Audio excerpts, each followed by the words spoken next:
जैसा कि विदित है कि आज 6 दिसंबर है, उसी क्रम में शिवसेना के वीरेंद्र अरोड़ा के नेतृत्व में आज सभी शिव सैनिक महाआरती के लिए संभल की ओर रवाना हुए। लेकिन पुलिस प्रशासन ने भारी पुलिस बल के साथ पहुंचकर वीरेंद्र अरोड़ा जी और उनके पूरे काफिले को बुद्ध बाजार में ही रोक लिया।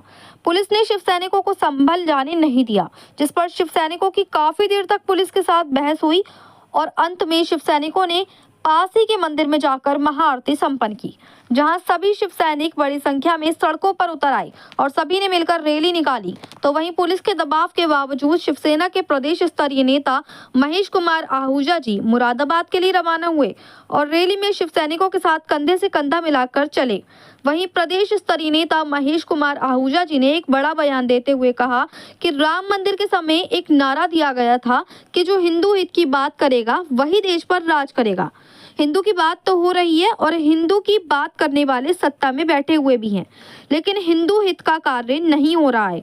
नारा ये होना चाहिए था कि जो हिंदू हित का कार्य करेगा वही देश पर राज करेगा। हिंदू हित का कार्य बिल्कुल भी नहीं हो रहा है।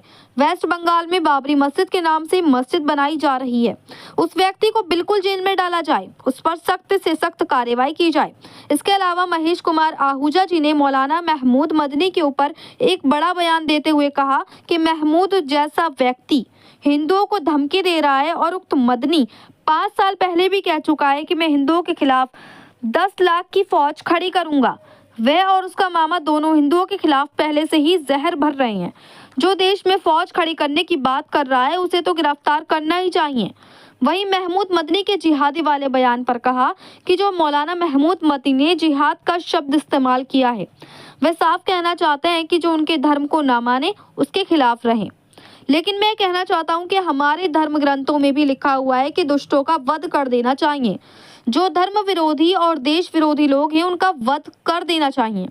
महेश आहूजा जी यही नहीं रुके, उन्होंने आगे और तीखी प्रतिक्रिया देते हुए कहा कि यदि मदनी जैसे व्यक्ति को गिरफ्तार नहीं किया गया तो हिंदू समाज को सोच विचार करना होगा और अपने धर्म ग्रंथों के अनुसार हमें चलना होगा। महेश आहूजा जी ने महमूद मदनी के विरुद्ध कड़े शब्दों में कहा कि मेरा मन करता है मदनी जैसे व्यक्ति की दाढ़ी उखाड़कर उसकी दाढ़ी नोच दूं। वह मीठा तो बहुत बोलता है लेकिन जहर उसके अंदर है। उसे हिंदू बना लूं, वह हिंदू बन जाएगा तो उसके जितने भी अनुयायी हैं वे सब हिंदू धर्म में आ जाएंगे। उन्हें शांति तभी मिलेगी। उन्हें शांति नहीं मिलने वाली है अगर वे हिंदू सनातन धर्म को नहीं अपनाएंगे और सनातन धर्म का पक्ष नहीं लेंगे। वहीं महेश आहूजा जी ने दिल्ली में बम की घटना पर कहा कि जो बम बनाने की सामग्री पकड़ी गई, अगर वह इस्तेमाल हो जाती तो लाखों हिंदू लोग मारे जाते। ये इन लोगों का षड्यंत्र है जो हिंदू समाज को तोड़ना चाहते हैं और मारना चाहते हैं। वहीं ये भी कहा कि जहां इतना शोर मच रहा है कि हिंदू राष्ट्र घोषित करना चाहिए, तो हिंदू राष्ट्र तभी होगा ना जब आप हिंदू जैसा बर्ताव करें। सबसे ज्यादा गौमाता का मीट हिंदुस्तान से निर्यात किया जा रहा है, गौमाता की हत्या की जा रही है। वहीं महेश आहूजा जी ने 2 बच्चों के कानून पर भी तीखी प्रतिक्रिया दी और कहा कि 2 बच्चों के कानून के लिए हम लोग लगातार प्रयास कर रहे हैं, लेकिन मुस्लिम लोग 8 से 10 बच्चे पैदा कर रहे हैं जबकि हिंदू लोग 1 या 2 ही बच्चे पैदा कर रहे हैं। वहीं पिछली कांग्रेस सरकार पर भी कहा कि कांग्रेस सरकार में सबसे ज्यादा नसबंदी हिंदू समाज की ही हुई। जब नारा दिया गया कि हम 2 और हमारे 2, तो उसमें जो फोटो लगाया गया वह भी हमारे हिंदू माँ बहनों का ही लगाया गया। इसके बाद निरंतर हमारी जनसंख्या घट रही है। इस पर हमारी मांग है कि 2 चाइल्ड पॉलिसी जल्द से जल्द लागू की जाए। वहीं कहा कि हम हिंदुस्तान में रह रहे हैं तो हिंदुस्तान वासी ही हैं। यदि आप पाकिस्तान चले जाएं या किसी अन्य देश चले जाएं, वहां दिख जाएगा कि आपकी क्या दुर्दशा है। कोई भी मुस्लिम राष्ट्र इन्हें घुसने नहीं देगा। वहीं सरकार द्वारा चलाई जा रही योजनाओं पर भी कहा कि आयुष्मान भारत का लाभ भी सिर्फ मुसलमानों को ही मिला और 3 तलाक समाप्त किया गया, लेकिन उसे हिंदुओं का क्या मतलब है। और सबसे ज्यादा आईएएस भी मुसलमानों को ही बनाया जा रहा है। मुरादाबाद से परवेज अंसारी की रिपोर्ट। ने जो बयान दिया है अपना मदनी जी ने जो अपना आप में बयान दिया वो अपना आप में सही दिया कि गलत दिया देहात का? मदनी तो 5 साल पहले भी कह चुका है कि 10 लाख की मैं फौज खड़ी करूंगा हिंदुओं के खिलाफ।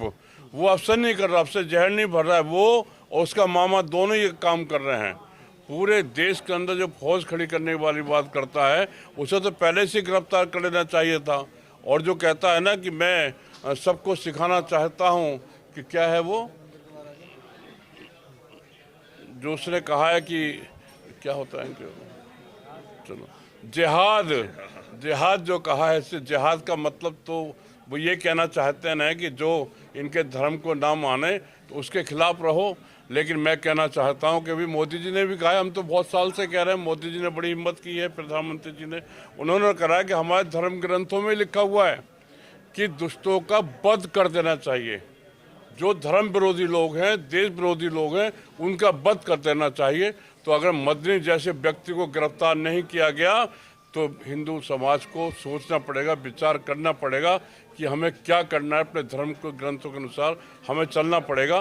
केवल फर्क ये है कि वो अपने इस हमारे देश को अपना देश नहीं समझते।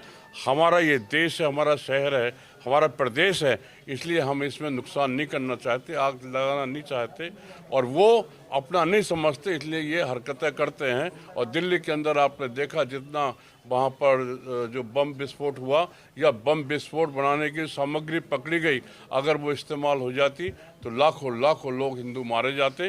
तो क्या इनका षड्यंत्र है, षड्यंत्र है ना इन सब लोगों का कि देश को तोड़ना चाहते हैं, हिंदू समाज को डराना चाहते हैं, हिंदू समाज के लोगों को मारना चाहते हैं। तो मैं तो निवेदन करूंगा प्रधानमंत्री से, तुरंत कार्रवाई होनी चाहिए, जो भी फैसले हैं तुरंत करने चाहिए। और जहां तक वो अभी शोर मच रहा है ना कि भाई हिंदू राष्ट्र घोषित किया जाए, अरे भाई हिंदू राष्ट्र तो तभी घोषित होगा ना जब हिंदू राष्ट्र, हिंदू जैसा बर्ताव तो करें आप, गौ हत्या बंद करें। गौ माता का सबसे ज़्यादा मीट हिंदुस्तान से निर्यात किया जा रहा है, गौ माता की हत्या की जा रही है। 2 बच्चों का कानून के लिए लगातार हम प्रयास कर रहे हैं, वो लोग 8-8 10 बच्चे पैदा कर रहे हैं, हिंदू 1 या 2 बच्चे पैदा कर रहे हैं।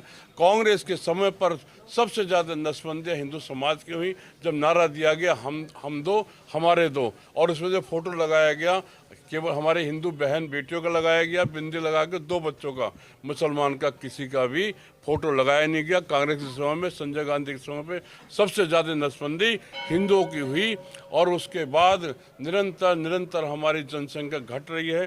तो हमारा ये मानना है, मांग करते हैं कि तुरंत 2 चाइल्ड पॉलिसी लागू करें और जल्द से जल्द इसको हिंदुस्तान बनाएं। और कोई हिंदू राष्ट्र नाम रखने की जरूरत है, तो पहले हिंदुस्तान है, ये तो हिंदुस्तान है ना पहले से ही। इन्होंने तो नाम बदल के हिंदुस्तान का भारत किया, फिर इंडिया कर दिया। अरे हिंदुस्तान कहिए ना। ये जो लोग विदेश जाते हैं, वहाँ पर हज यात्रा करने जाते हैं मुसलमान लोग, तो इनको सब ये कहते हैं कि हिंदुस्तान से आए हैं, हिंदू हैं ये, इनकी कोई बकत थोड़ी है। अभी जो मदनी कह रहा है ना कि यहाँ हम लोग शांति के साथ नहीं रह पा रहे हैं, तो मैं कहना चाहूँगा कि ये वहाँ चले जाए ना, अमेरिका चले जाए, पाकिस्तान चले जाए, अफगानिस्तान चले जाए, या फिर वहाँ फिलिस्तीन चले जाए, वहाँ जाके देख रहे हैं कि क्या दुर्दशा है। कोई भी मुस्लिम राष्ट्र इनको घुसने नहीं देगा, घुसने भी नहीं देगा। जो इनको सुविधाएं यहाँ दी हुई हैं, जो अभी जो 6 जिनके परिवार में 4 बच्चे हैं, माँ बाप हैं, उन लोगों को जो अभी जो योजना लागू की है ना आयुष्मान भारत, वो सबसे ज़्यादा फ़ायदा मुसलमानों को, वो हमें नहीं मिला। 3 तलाक समाप्त किए, 3 तलाक से हिंदुओं को क्या मतलब है, क्या लेना देना है। सबसे ज़्यादा IAS मुसलमान बनाए जा रहे हैं।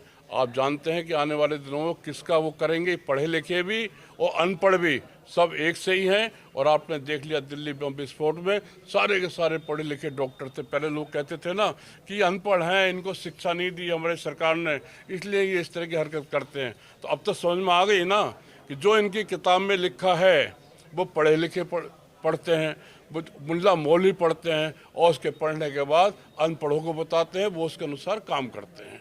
तो मैं तो कहना चाहूँगा कि मदनी जैसे व्यक्ति की दाढ़ी उखाड़ के मेरा मन करता है उसकी दाढ़ी नोच लूँ, और मीठा तो बहुत बोलता है, जहर उसके अंदर है, और उसको एकदम हिंदू बना लूँ। हिंदू बन जाएगा तो दोस्त के जितने भी अनुयायी है ना, सब हिंदू धर्म में आ जाएं, शांति उनको तभी मिलेगी। लेकिन शांति मिलने वाली नहीं है अगर हिंदू सनातन धर्म को नहीं अपनाएंगे, सनातन धर्म का पक्ष नहीं लेंगे।